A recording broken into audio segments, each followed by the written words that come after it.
120 square yards లో 7 ఫ్లోర్ల building కట్టాడు ఒక బిల్డర్. ఇది కట్టినా సరే జిహెచ్ఎంసీ కార్పొరేటర్ గానీ జిహెచ్ఎంసీ అధికారులు గానీ నిద్రపోతున్నారా లేకపోతే అవినీతికి పాల్పడ్డారా?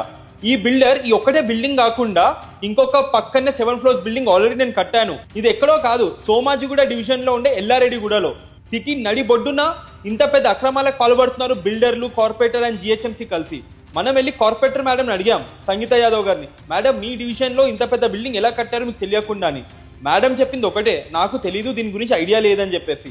కానీ అదే జిహెచ్ఎంసీ డిప్యూటీ కమిషనర్ని కలిసి కంప్లైంట్ ఇస్తే వాళ్ళకు కూడా ఐడియా లేదు. కానీ వాళ్ళ ఆఫీస్లో ఒక మేడం ఏమంటారంటే, మేము ఆల్రెడీ ఒక 6 నెలల కింద నోటీస్ పంపించామని చెప్పి, కానీ ఇప్పటి వరకు డెమాలిషన్ లేదు, ఏం లేదు. కానీ ఆ బిల్డింగ్ కన్స్ట్రక్షన్ మాత్రం అలానే సాగుతుంది. ఇదే హైడ్రా పేద ప్రజలు చిన్న చిన్న గుడిసెలు వేసుకుంటే వచ్చి డెమాలిష్ చేస్తున్నారు. కానీ ఇలాంటి పెద్ద పెద్ద బిల్డర్లు కట్టే 7 ఫ్లోర్ల బిల్డింగ్లు, 10 ఫ్లోర్ల బిల్డింగ్లను మాత్రం టచ్ చేయరు.